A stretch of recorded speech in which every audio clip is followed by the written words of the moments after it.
Bismillahirrahmanirrahim. Assalamualaikum warahmatullahi wabarakatuh. Para pemirsa, kaum muslimin, kaum muslimat dimanapun Anda berada. Sekarang saya akan mencoba melanjutkan kajian halqah kita. Dahulu saya sudah mengupload dua video. Video halqah pertama dan halqah kedua. Dan memang terputus hampir lebih dari sebulan untuk halqah yang ketiga ini. Jadi mudah-mudahan hari ini ini menjawab beberapa hal, ya, menjawab keinginan sebagian kaum muslimin, ya, kaum muslimat, orang-orang yang ingin berjuang di jalan Allah Subhanahu wa taala, orang-orang yang ingin menegakkan hukum Allah Subhanahu wa taala, bahwa mereka perlu materi pembinaan. Dan inilah materi pembinaannya dalam bentuk halqa umum, ya, dalam bentuk pertemuan-pertemuan yang bersifat umum, yang mencerahkan pemikiran, yang menggugah perasaan, yang menghujam mereka atau yang mengajak mereka untuk berjuang di jalan Allah Subhanahu wa taala. Sekarang kita masuk ke materi halqah yang ketiga, ya. Kita masih bicara tentang thariqul iman, jalan menuju iman. Jadi kita belajar tentang akidah Islamiyah yang kedua. Dan beberapa bulan yang lalu, ya, kita belajar akidah Islam yang pertama. Jadi kita belajar hari ini adalah thariqul iman. Kenapa kita perlu belajar thariqul iman? Karena kondisi kaum muslimin pada hari ini, ya, kita lihat, bukankah kita semua sudah muslim? Kita memperhatikan hari ini begitu banyak kaum muslimin. Di Indonesia saja kita hitung-hitung lebih dari 80% dari kaum muslimin. 80% dari 270 juta itu lebih dari 200 juta orang, ya. Tapi apakah mereka betul-betul sudah mengamalkan, sudah berkeinginan, sudah sudah betul-betul menjalankan hukum Allah Subhanahu wa taala? Tapi yang kita perhatikan hari ini, begitu banyaknya kaum muslimin hari ini, mereka berislam hanya sekedar warisan belaka. Ketika orang tua mereka Islam, ketika nenek moyang mereka Islam, mereka pun Islam sampai hari ini. Tanpa mereka mengetahui kenapa mereka Islam, tanpa mereka menyadari kenapa mereka Islam. Sehingga ketika mereka diajak menerapkan hukum Allah Subhanahu wa taala, walaupun secara darah mereka, garis keturunan mereka, mereka adalah kaum muslimin, tapi sebahagian dari mereka menolak. Ini suatu pertanyaan, suatu hal yang mengagetkan kita. Kenapa ada orang Islam, kenapa ada kaum muslimin ketika diajak menjalankan hukum Allah Subhanahu wa taala, mereka tidak mau menjalankan hukum Allah Subhanahu wa taala. Oleh karena itu kita perlu belajar, ya, jalan menuju iman ini, akidah Islam ini. Oleh yang kedua yang perlu kita pahami, masih banyak akidah kaum muslimin hari ini terkotori oleh syirik dan khurafat, kepercayaan-kepercayaan yang berdasarkan cerita-cerita bohong, yang tidak jelas juntrungannya, yang tidak jelas asal muasalnya, tapi diyakini di tengah-tengah umat. Kemudian yang ketiga yang perlu kita pahami, bahwa hari ini akidah kaum muslimin yang mereka anut hari ini itu belum mewarnai kehidupan. Jadi artinya apa? Mereka Islam, mereka berakidah Islam, mereka mengaku Islam, mereka mengaku beriman, tapi Islam dan iman itu tidak tampak di dalam kehidupan mereka. Oleh karena itu kita perlu belajar kembali, perlu kita dalami kembali kenapa kita perlu mempelajari akidah Islam ini. Dan yang keempat, kita memperhatikan iman yang ada hari ini belum menjadi iman yang produktif. Mereka masih menjadi iman warisan, mereka menjadi iman yang seakan-akan menjadi dogma di tengah-tengah benak mereka. Padahal iman yang harus muncul di benak mereka bukanlah iman yang berupa dogma, tapi iman yang produktif, yaitu iman yang didasari oleh landasan berfikir yang jelas. Makanya Imam Syafi'i rahimahullah mengatakan kepada kita, kewajiban pertama seorang mukallaf adalah menggunakan akalnya dalam ma'rifat kepada Allah Subhanahu wa taala. Jadi gunakan akalnya, gunakan pikirannya sehingga kita bisa ma'rifat kepada Allah Subhanahu wa taala. Kemudian sehingga itu akhirnya akan menjadi iman yang kokoh. Iman yang kokoh itu akan menjadikan kita menjadi landasan bagi kebangkitan. Karena Islamlah saat ini lagi terpuruk. Padahal Allah Subhanahu wa taala mengatakan kepada kita, al-Islamu ya'lu wa la yu'la alaihi. Islam itu tinggi dan tidak ada lagi yang lebih tinggi daripadanya. Tapi kenyataan hari ini kita terpuruk, bukan tinggi tapi kita di bawah.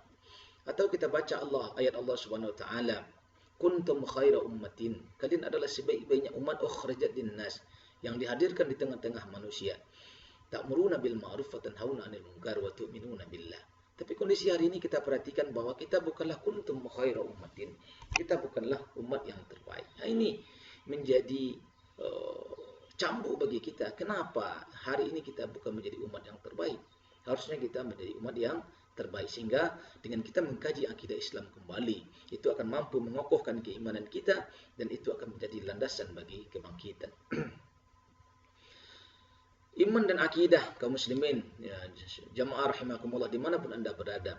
Al-Quran menggunakan kata-kata al-iman untuk akidah dan kata-kata amal soleh untuk syariat. Jadi ketika kita bicara iman, itu ceritanya adalah akidah. Ketika kita bicara syariah, itu ceritanya amal soleh. Contoh, kita lihat di dalam surat Al-Kahfi, ayat 107 dan 108. Allah Subhanahu wa taala berfirman, "Innal ladzina amanu", sesungguhnya orang-orang yang mereka beriman, wa amilus sholihat, dan mereka mengerjakan amal soleh, kanat lahum jannatul firdausa nuzula, maka disediakan bagi mereka surga firdaus, ya, surga firdaus, ya, yang diturunkan untuk mereka. Jadi oleh karena itu kita kaum muslimin, ya, harus memahami bahwa Islam itu yang dituntut kepada kita adalah innal ladzina amanu, kita beriman. Yang kedua beramal soleh. Ini dua hal yang harus kita perhatikan, akidah dan syariah. Maka Syekh Muhammad Saltut mengatakan akidah wa syariah ma'an. Akidah dan syariah itu berjalan secara bersamaan. Tidak boleh kita mengambil akidahnya saja tapi tidak mengambil syariahnya. Tidak boleh kita mengambil syariahnya saja tanpa mengambil akidahnya. Makanya Allah menyeru kita, innal ladzina amanu wa amilus shalihat. Kita lihat banyak ayat bicara tentang itu. Wa adallahu alladzina amanu minkum wa amilus shalihat. Atau kita baca surat wal asr innal insana lafi khusrin illa alladzina amanu wa amilus shalihat. Jadi dua hal itu saling berjalin bakulindan. Tidak bisa dipisah-pisahkan. Kedua-duanya harus berjalan seiring seimbang. Jadi akidah itu menjadi dasar untuk menjalankan syariat Allah Subhanahu wa taala. Sekarang kita lihat apa itu makna akidah. Ya, secara bahasa akidah itu berasal dari kata aqada. Aqada yang berarti simpul, mengikat, transaksi, memperkuat dan apa-apa yang diyakini dan menenteramkan hati. Ya, ma aqada alaihi qalbu, apa-apa yang mengikat darinya hati. Nah, itu artinya akidah. Secara istilah, yang namanya akidah itu adalah al-fikratul kulliyah. Ya. Al-fikratul kulliyah, pemikiran yang menyeluruh, anil kauni, tentang alam semesta. Ya. Wal insani, manusia, wal hayati, dan kehidupan. Jadi al-fikratul kulliyah anil kauni wal insani wal hayati. Wa amma qabla hazil hayatid dunya, dan apa-apa yang terdapat sebelum kehidupan dunia. Wa amma ba'daha, dan apa-apa yang terdapat setelah kehidupan dunia. Ya, wa an alaqatiha, dan hubungan al-kaun, al-insan, al-haya, alam semesta, manusia dan kehidupan, bima qablaha, dengan kehidupan sebelum dunia, wa bima ba'daha, dan kehidupan setelah dunia. Jadi oleh karena itu ketika kita bicara akidah, ya, kita harus bisa mampu menjawab 3 pertanyaan mendasar. 3 pertanyaan mendasar ini yang kita sebut dengan al-uqdatul kubra. Pertanyaan yang besar, pertanyaan yang bisa memecahkan berbagai macam simpul, pertanyaan yang bisa memecahkan berbagai macam persoalan. Ketika kita mampu menjawab 3 persoalan ini, 3 pertanyaan ini, maka kita bisa mengurai segala hal sesudah itu. Kenapa? Karena itulah yang menjadi basic, menjadi dasar, ya, berjalannya kehidupan itu. Apa pertanyaan itu? Min aina, dari mana anda? Wa limaza, dan untuk apa anda? Dan wa ila aina anta, dan anda mau ke mana? Ada 3 pertanyaan. Anda dari mana? Anda mau ke mana? Dan anda mau apa? 3 pertanyaan harus bisa kita jawab kaum muslimin, dimanapun anda berada. Karena ini hal yang sangat penting di dalam kehidupan kita.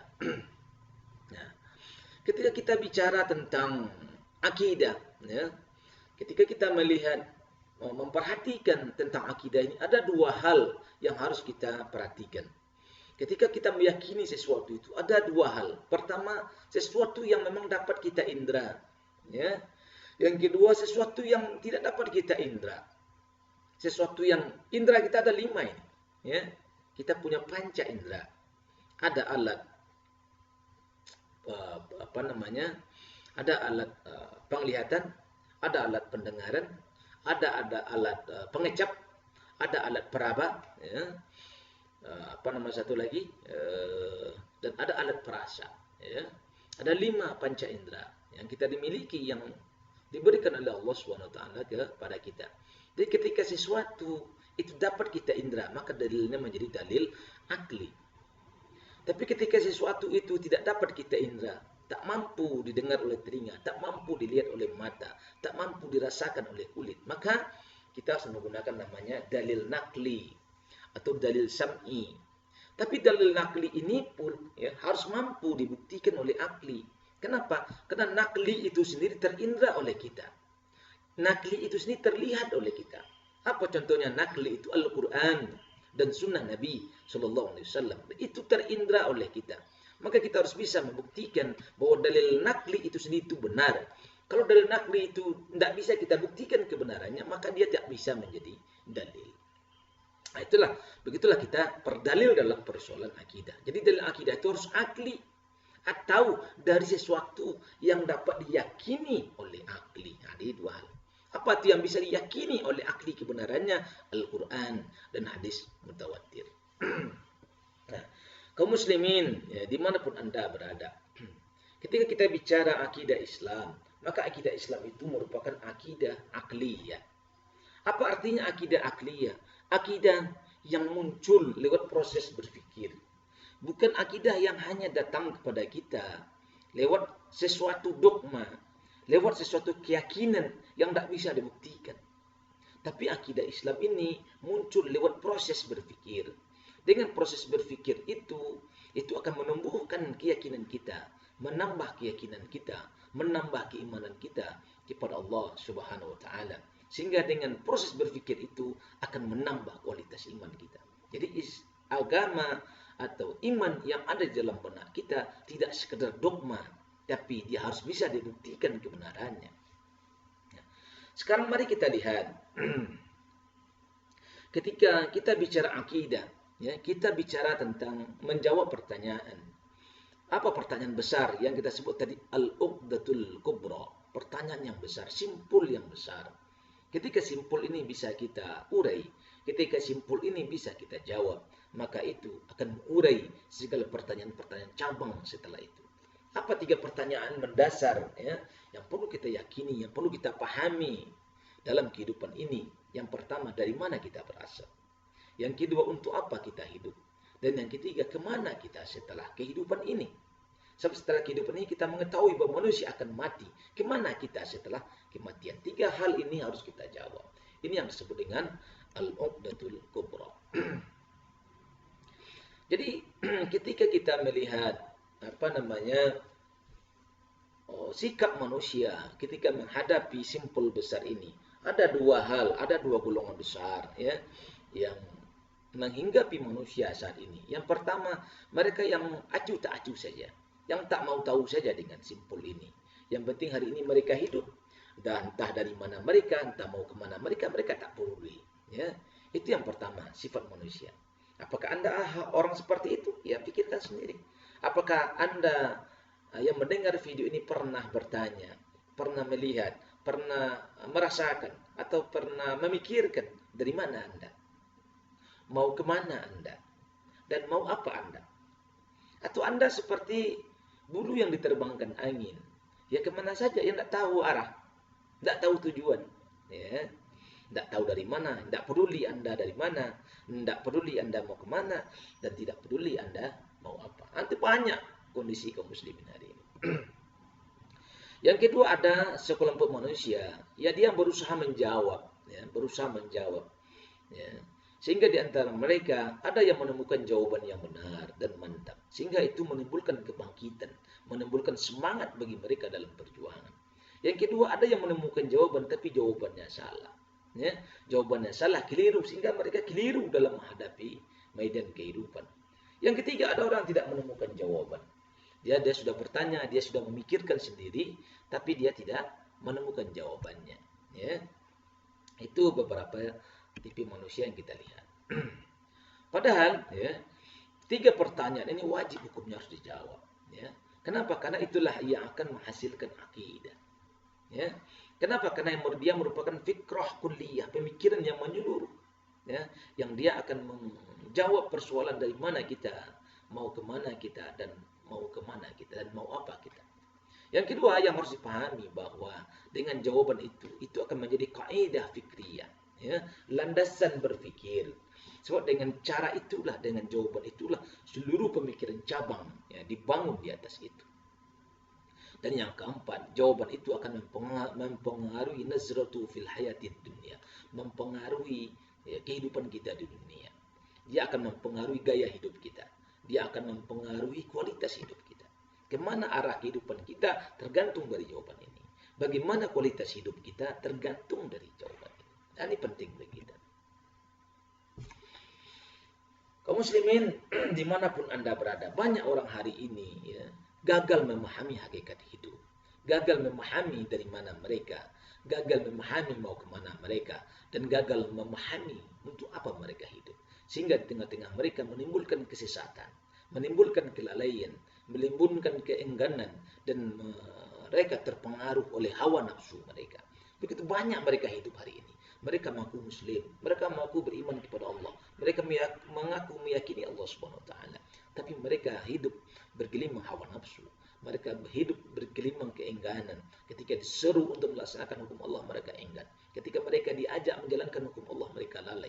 Bahkan mereka menolak hukum Allah. Sehingga datang kesesatan kepada mereka. Nah, maka kalau kita baca Al-A'raf, ya, dalam surat Al-A'raf ayat 179, Allah berfirman, dan sesungguhnya kami menjadikan untuk isi neraka jahanam itu dari kebanyakan dari jin dan manusia. Walaqad zara'na li jahannama kasiran minal jinni wal ins. Sungguh telah kami jadikan neraka jahanam itu kebanyakan bagi manusia, jin dan manusia. Lahum qulubun la yafqahuna biha. Mereka punya hati, ya, mereka punya qalbu, punya akal, punya hati. La yafqahuna biha. Mereka tidak mau memahami ayat-ayat Allah Subhanahu wa taala. Walahum a'yunun, dan mereka punya mata. Ya, walahum a'yunun wala yubsiruna biha. Mereka tidak menggunakan untuk melihat. Walahum adhanun, mereka punya telinga, wala yusma'una biha. Mereka tidak mau mendengar. Ulaika kal an'am. Maka Allah mengatakan mereka bagaikan binatang ternak. Balhum adall. Coba kita perhatikan ya, ketika ada orang yang mencoba menjawab ketiga pertanyaan itu. Dari mana kita, mau kemana kita, dan mau apa kita. Maka masing-masing mereka punya jawaban yang berbeda-beda. Contoh kita lihat bagaimana jawaban orang komunis. Bagaimana jawaban orang komunis? Ya? Ketika ditanya, manusia itu berasal dari mana? Apa jawaban mereka? Mereka mengatakan, manusia terjadi dengan sendirinya. Ya? Manusia terjadi dengan sendirinya lewat proses ya, evolusi materi. Ya? Dengan terjadinya evolusi materi, dengan terjadinya perubahan kehidupan, sel-sel kehidupan, ya, maka terbentuklah manusia. Bahkan mereka mengatakan manusia itu berasal dari hewan yang bersel satu, kemudian berkembang, akhirnya menjadi manusia. Nah, itu orang komunis mengatakan begitu. Kalau kita lihat teori, umpamanya teori Aristoteles, dia mengatakan teorinya namanya generasi spontanea, bahwa namanya makhluk hidup itu terjadi dengan sendirinya. Dia mengatakan ketika ada sampah tertumpuk maka ada tikus, maka tikus berasal dari sampah. Ketika sampah ditumpuk ada lalat, maka dia mengatakan lalat itu berasal dari sampah. Nah, begitulah mereka memahami. Maka mereka mencoba juga membuat teori. Ada Stanley Miller, dia mencoba membuat teori. Ya. Teori namanya terjadi letupan listrik antara katoda dan anoda. Nah, ketika dia bertemu dengan air dan itu menghasilkan asam amino. Dan mereka mengatakan asam amino adalah pembentuk dasar kehidupan. Jadi kalau kita buka sel kita katanya, ya, maka setiap sel itu mengandung asam amino. Tapi mereka belum pernah bisa membuktikan kapan asam amino itu menjadi makhluk hidup. Nah, itu yang belum bisa mereka buktikan. Yang kedua, untuk apa mereka hidup? Mereka mengatakan hidup untuk mencari kepuasan jasmani. Ya, maka kita lihat hari ini, mereka sibuk dengan urusan dunia. sibuk dengan urusan jasmani, sibuk dengan urusan kekayaan, ya, sibuk dengan kehidupan seksual. Kemudian yang ketiga, mau kemana mereka setelah mati? Mereka mengatakan tidak ada lagi kehidupan setelah mati. Ya, jadi ya mati sudah habis, ya, tidak ada lagi urusan gitu. Maka mereka mengatakan ada namanya hukum kekekalan energi. Bahwa energi tidak bisa diciptakan dan tidak bisa dimusnahkan, dia hanya berubah. Ya. Jadi itulah yang mereka paham. Oke, sekarang kita lihat bagaimana jawaban para kapitalisme. Nah, di komunisme begitu ya. Ini sekarang orang lagi gandrung dengan komunisme. Sekarang kita lihat jawaban kapitalisme. Orang kapitalisme mengatakan manusia diciptakan oleh Allah. Manusia diciptakan oleh Tuhan, oleh Rabb, Sang Pencipta alam semesta. Ya, mereka meyakini siapa yang menciptakan kalian? Allah. Siapa yang menciptakan kalian? Rabb, Tuhan. Tapi mereka mengatakan untuk apa mereka hidup? Hidup untuk mencari kepuasan jasmani. Maka mereka mengatakan kalau orang-orang kapitalis itu berpikir ketika mereka belum punya uang, mereka mengatakan hari ini mau makan apa. Tapi setelah keuangannya bangkit banyak, mereka mengatakan hari ini mau makan di mana. Tapi ketika keuangannya semakin bagus, semakin banyak, maka mengatakan hari ini mau makan siapa. Begitulah kapitalisme. Ya. Sehingga kita bisa melihat ya, bahwa mereka tidak puas-puasnya. Alam semesta ini dikeruk, alam semesta ini diambil, alam semesta ini dihancurkan. Sehingga timbullah berbagai macam kerusakan di tengah-tengah umat manusia. Makanya Allah mengatakan zuharul fasadu fil barri wal bahri bima kasabat aydin nas. Sungguh telah terjadi kerusakan di darat dan di lautan karena ulah tangan manusia. Ya. Jadi oleh karena itu kita kaum muslimin, ya. Begitulah orang kapitalis, ya, orang sekuler. Kemudian ketika ditanya, setelah mati Anda mau kemana? Ya, maka mereka mengatakan setelah mati kami akan masuk surga. Ya, setelah mati mereka masuk surga.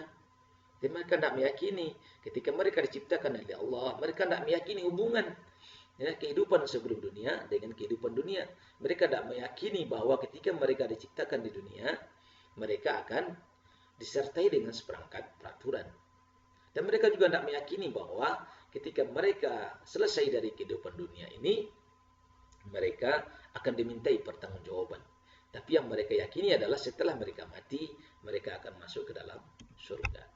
Nah, sekarang itu jawaban orang kapitalis. Nah, sekarang kita jawab, bagaimana Islam menjawab hal itu? Ya, Islam bagaimana menjawab hal itu? Islam mengatakan bahwa ketika kita pikirkan alam semesta, kita pikirkan manusia, kita pikirkan kehidupan, nah, tiga hal itu kita pikirkan, maka kita akan menemukan bahwa yang namanya alam semesta, yang namanya manusia, yang namanya kehidupan, ketiga-tiganya bersifat terbatas. Ya, ketiga-tiganya bersifat terbatas, serba kurang, butuh kepada yang lain. Maka orang yang berakal, kaum muslimin dimanapun Anda berada, dia akan berpikir, ketika mereka terbatas, ketika mereka meyakini bahwa sesungguhnya seluruh ini terjadi tidak sudah ada keteraturannya, maka timbullah di dalam benak mereka pasti ada sesuatu yang tidak terbatas, pasti ada sesuatu yang mengatur, sesuatu yang tidak terbatas itu, sesuatu yang maha mengatur itu adalah Rabb atau Al-Khaliq, Sang Pencipta.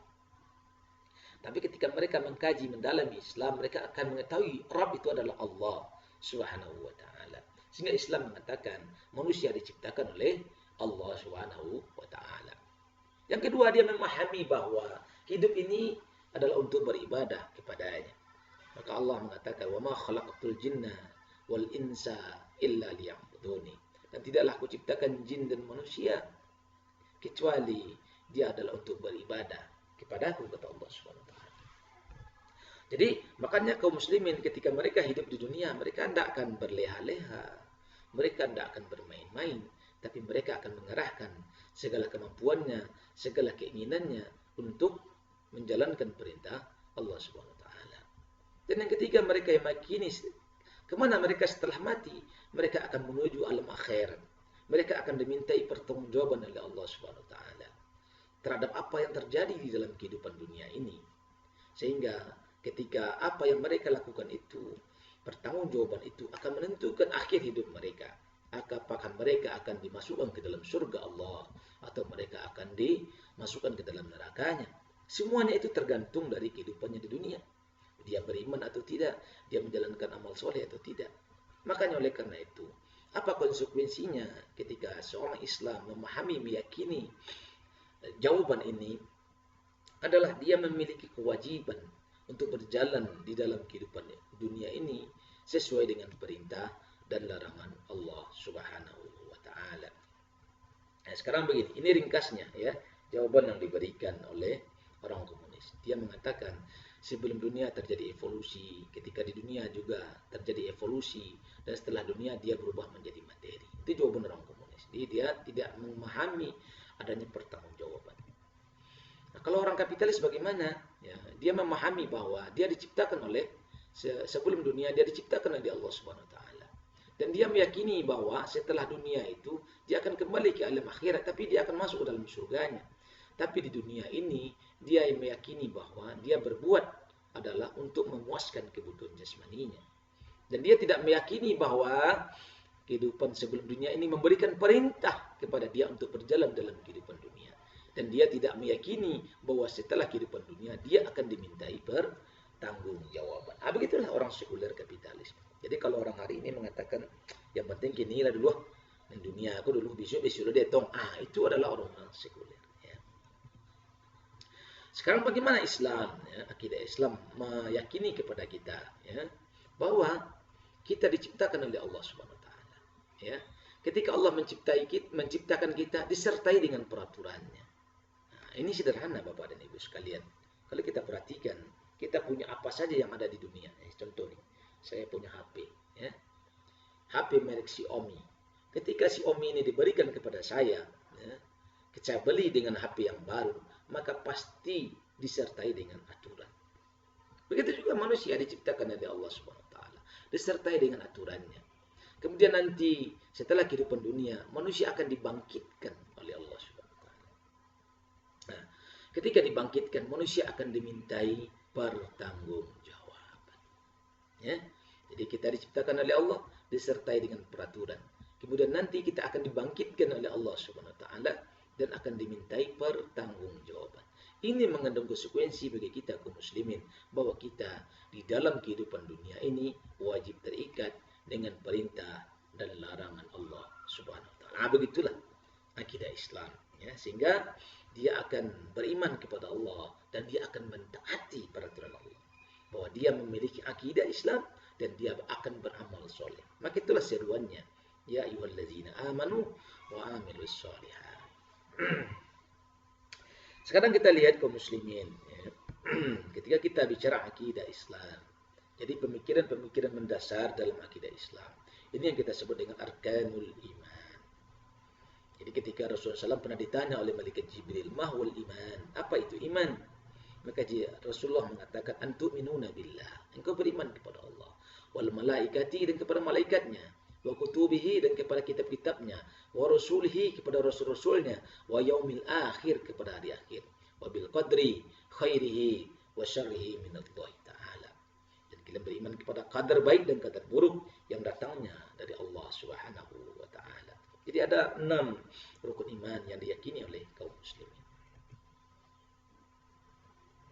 Jadi oleh karena itu kita kaum muslimin dimanapun Anda berada, jadi ketika kita memahami ya, al-uqdatul kubra, ya, memahami pemikiran yang berdasar tadi, ya, maka timbul pertanyaan, mana jawaban yang benar untuk menjawab al-uqdatul kubra? Dari mana kita?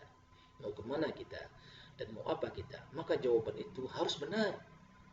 Yang kedua, jawaban itu harus sesuai dengan fitrah manusia, harus sesuai dengan akal, dan harus memberikan ketenangan jiwa. Nah, tiga hal itu harus ada, harus bertumpu di dalam benak kita.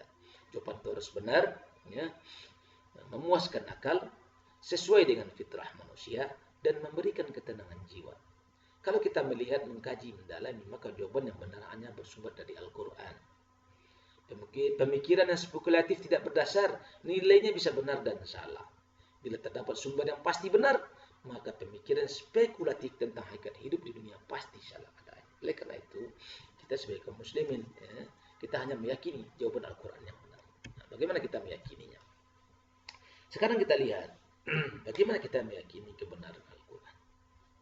Kita memahami bahwa Al-Quran adalah kalamullah, perkataan Allah Subhanahu wa Ta'ala. Tapi bagaimana kita meyakini kebenaran Al-Quran ini? Ya. Apakah bisa serta-merta ketika kita lihat Al-Quran itu, kita meyakini kebenarannya?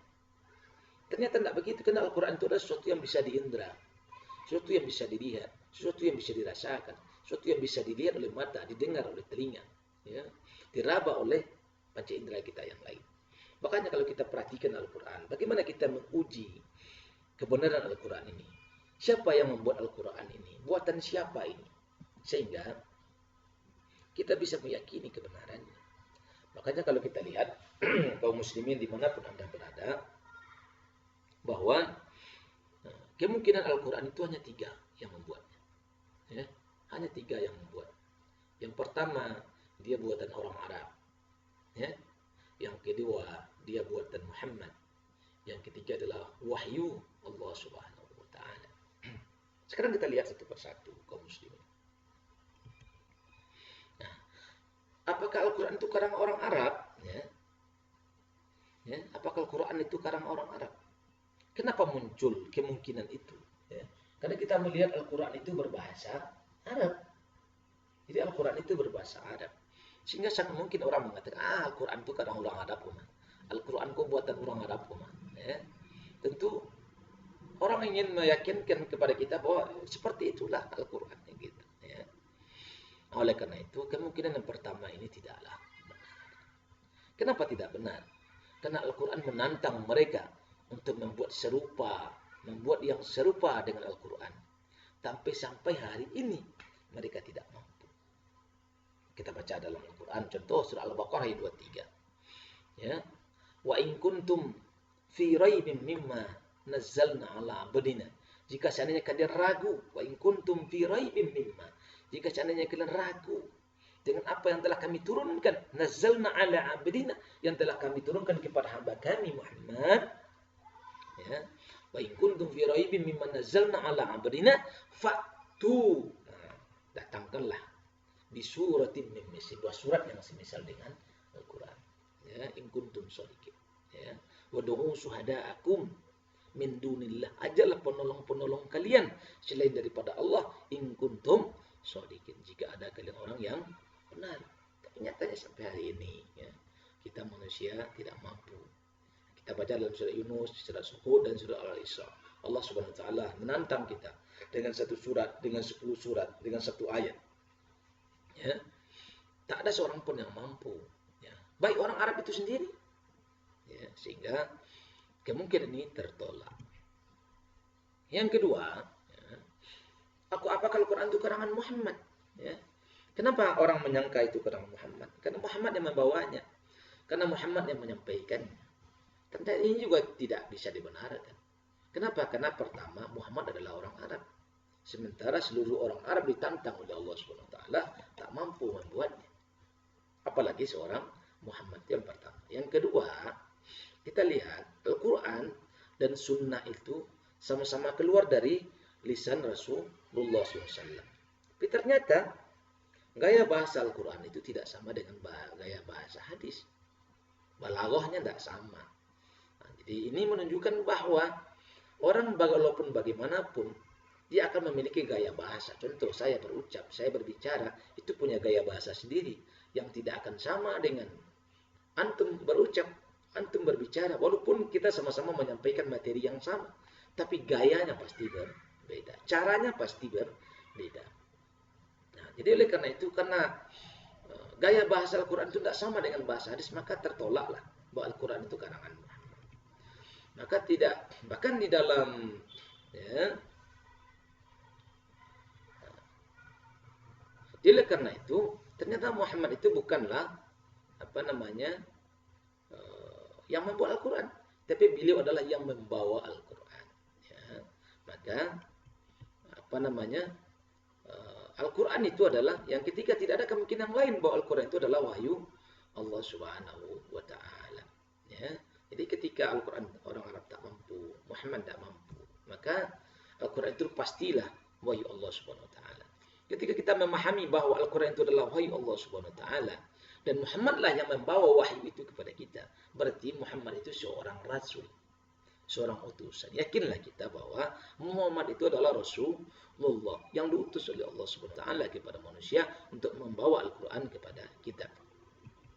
Berdasarkan hal ini, kaum muslimin, kita sudah bisa memahami bahwa keimanan kita kepada Allah, keimanan kita kepada Al-Quran, keimanan kita ke Rasulullah Muhammad itu bisa kita jangkau dengan akli.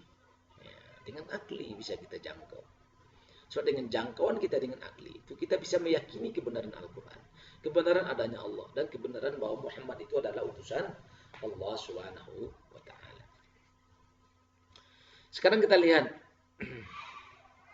apa yang disampaikan oleh Allah Subhanahu wa Ta'ala dalam surah At-Taubah ayat 6. Wa in ahadun minal musyrikina istajaraka fa'ajirhu. Dan jika seorang di antara orang-orang musyrik itu meminta perlindungan kepadamu, ya, maka lindungilah ia hatta yasma'a kalam Allah, hingga dia mendengar kalam Allah. Summa ablighu ma'manah, kemudian antarkanlah dia ke tempat yang aman baginya. Zalika bi'annahum qaumul la ya'lamun. Demikian itu disebabkan mereka kaum yang tidak mengetahui. Maka kita diseru oleh Allah Subhanahu wa Ta'ala untuk memperdengarkan kalam Allah, untuk menyampaikan dakwah kepada siapa saja, ya, kepada orang yang minta perlindungan kepada kita. Ya. Jadi oleh karena itu kita, apa sikap yang harus kita ambil? Ya. Ketika kita memahami akidah ini, ya, kita harus mengambil jawaban yang pasti benar. Yang pertama. Yang kedua, kita harus meninggalkan jawaban yang pasti salah.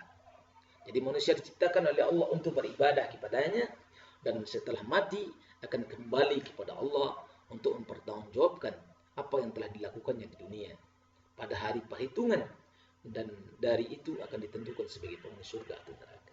Jadi kita kaum muslimin harus meyakini bahwa kita diciptakan oleh Allah Subhanahu wa Ta'ala. Yang pertama. Yang kedua, ketika Allah menciptakan kita disertai dengan perintah dan larangan. Ada perintah, ada hukumnya yang kita kenal dengan hari ini dengan syariah. Yang kedua, kita nanti setelah mati akan dibangkitkan oleh Allah Subhanahu wa Ta'ala. Setelah dibangkitkan kita akan dimintai pertanggungjawaban oleh Allah. Kita akan diminta pertanggungjawaban. Hasil pertanggungjawaban itu menentukan kehidupan kita selanjutnya. Apakah kita nanti di surga ataukah kita nanti di neraka. Oleh karena itu, kita sebagai kaum muslimin dimanapun Anda berada, kita memiliki konsekuensi. Apa konsekuensinya? Kita harus berjalan dalam kehidupan ini sesuai dengan apa yang diperintahkan oleh Allah Subhanahu wa Ta'ala. Jadi oleh karena itu kita, bagaimana cara kita mengetahui, ya, kita berjalan dalam kehidupan ini sesuai dengan apa yang diperintahkan oleh Allah. Maka kita harus belajar dan harus belajar. Jadi ini yang dapat saya sampaikan pada hari ini. Mari kita sama-sama belajar. Mari kita sama-sama mendalami bagaimana kita beribadah kepada Allah. Bagaimana kita menjalankan segala perintah dan larangan Allah. Menjalankan segala perintah dan larangan Allah, itulah yang kita sebut dengan ibadah. Ketika ibadah kita benar kepada Allah, maka kita akan mudah di dalam hisab, mudah di dalam pertanggungjawaban, dan itu akan mengantarkan kita kepada surga Allah Subhanahu wa Ta'ala. Wabillahi taufiq wal hidayah. Wassalamualaikum warahmatullahi wabarakatuh.